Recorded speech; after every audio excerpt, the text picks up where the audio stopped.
What's up YouTube, Dale here again with Joe from Zephyr Wargames. So he's shown off these two Frankenstein decks, his two experimental decks. Now he's going to show us his DDD deck that topped our last event. This is quite similar to the ones he's done before, so he's going to breeze through it, but he is going to mention some text that he's added into it and some of the changes. So without further ado, we're going to crack straight on with that. So yeah, as Dale said, not much as far as I know has been changed from the last deck profile. But I have been experimenting with some new text, which I will explain later on. So, got the 3 Ragnarok, he's your Playmaker. Thomas, he's your rank 8 Summoner. Savant Kepler, he's your Searcher, your High Scale, all that kind of jazz.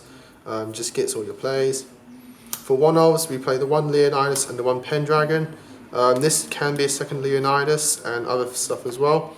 But it's all up to you, and so that's what I've got so far. So I just remembered something else. Fusion Maker, Swirl Slime, as well as your Graveyard Special Summoner. Another reason for Pendragon why I'm still playing is because I just want to get rid of back row as well as having a big beat stick in play. So that's why I still play Pendragon as well as he sets up the grave. 3 Necro Slime. I do see people dropping this down to 2. It's doable. I just still play it to play 3 because as much as I use him for fusion summoning, he is my other target for Allure Darkness, which we do play at 3. And the 1 Baphomet to round up all the DDDs. I still think Wave Caesar is necessary at the moment and still could be necessary in the future, even with the structure deck. So I still play the 1 Baphomet. At the very worst, he's a target for fusion summoning and other cards in the deck. Still for the 1-ofs, I play the Ignis, the 1 Luster and the 1 Glow Up Bulb. Glow Up Bulb, I still want to do Synchro Summoning in this deck because Synchro Summoning just is that stun variant of the deck that you can get to, and all you need is a level 1 tuner, so I use Glow Up Bulb. This can be a Jet Sync one if you wish.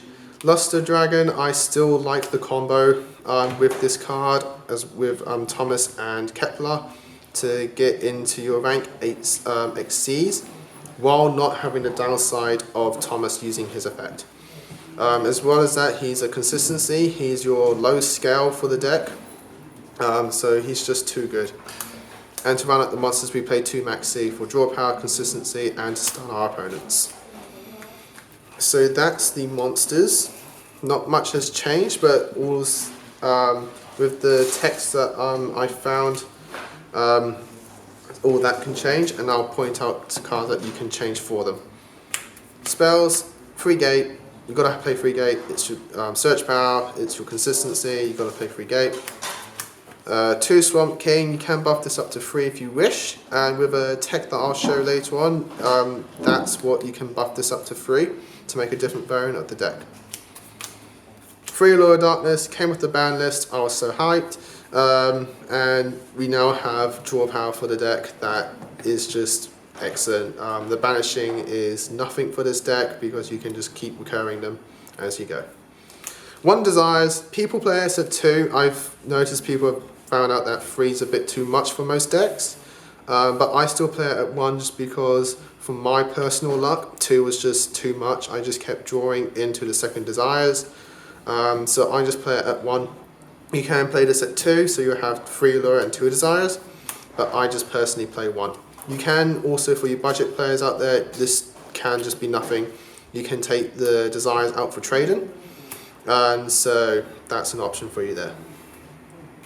For the 1-ofs, we play 1 Foolish Burial, get stuff in the graveyard, 1 for 1, search our Kepler and our Glow Up Bulb.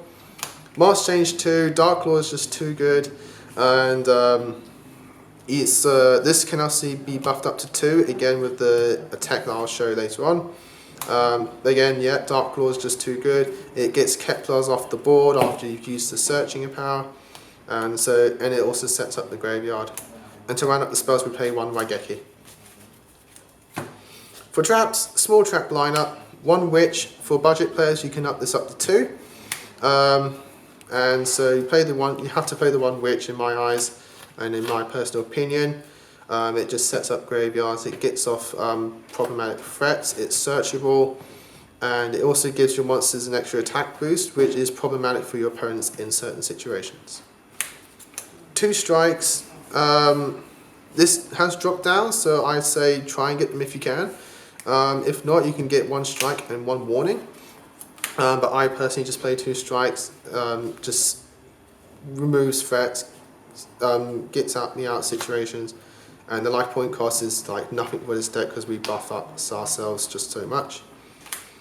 Vanity's Emptiness, just really good. And 1 Eradicator, I've been maining this for a while now because I don't see a situation where Eradicator is just not useful. Because every deck at the very least wants their spell cards, so at the very least you can just play this, make an arc, set this, their turn, declare spells, and then just destroy their hand. And against decks like Card of Demise decks, you play this, declare traps, you'll probably get rid of their entire hand if you're lucky. So that's the main deck. Extra deck, 3D arcs, you can drop this down to 2. And replace it with the 3rd Genghis, but I like this ratio because I still think 3 arc at the moment is important because we still like to abuse the life point gain that we can get from this deck. So the 3 arcs, as well as he gets into our level 8 synchros with Glow Up Ball. And the Genghis, he's just so good. He sets up plays, combos so well with things like Ragnarok and Thomas. And Swell Slime, he's your rank 6 enabler if you want to go down that route. And he's your level 7 synchro summoning, which I do play 1. And the 1-Ray Caesar, you still should play him. He'll just be replaced with Beowulf in the future, which does the same thing. Just gets off problematic boards. He's your out to Blue Eyes and Chaos Max and that kind of stuff. He's just so good, he just causes OTKs. And then the 1 Dark Law for the Master Change 2. For Synchros, Scarlight, Omega, and Clearing. I've mentioned these 2 before. Scarlight just gets rid of boards, pushes for OTKs, and Clearing is just stun. He protects your boards because with this deck you do like to push for big plays, so like rank 8Cs, big fusions, so being able to make a clearing after you've probably like abused Genghis and then just have protection for your board, he's just so good. This can be replaced with a Moonlight Dragon, and the Omega is quite obvious. You banish quite a lot in this deck, including with Desires, so play the Omega. For the XCs, Kali Yuga, Titanic, and Cypher Dragon. These are the 3 rank 8s that I choose. Cypher Dragon, I've been thinking of swapping him out for other stuff, but he's still too good. Kali Yuga, your Pendulum out, back row out, he's just so good. Titanic Galaxy, he's your spell negation, your stun maker, as well as being a 3k beat stick. Also being able to bring it back with things like Brave Caesar and still being able to negate spells is just really good. Cypher Dragon, he's kind of like my replacement for Big Eye because I don't play it in this build anymore. As well, still being a 3k beat stick that can push for game. For 7s, Red Eyes Flare, I think he's still the best rank 7 in the game, especially if you're just playing the 1, and the 1 Wraith Caesar. So that's the deck. The 2 texts I want to quickly talk about is, his name is Ghost Sharon the Underworld Boatman, and Puppet Master. Puppet Master, these both are ones that I haven't come up with. These I've seen from other people. Puppet Master, I've seen, is dedicated to DDDs, whereas this was mentioned about other decks, but I've managed to work it for DDDs because it runs in the same way. Puppet Master, he's a level 6 that when you normal summon it, you pay 2,000 life points and you can bring back 2 Fiends type from the grave.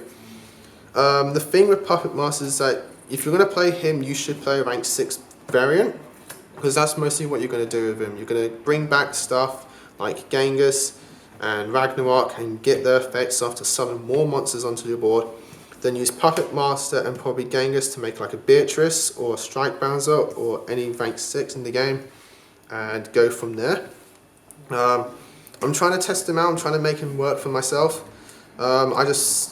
He hasn't popped up for me, which is just the only downside. I just haven't drawn into him. Boatman. This is a build I'm going to try to make that is dedicated to fusion and synchro summoning.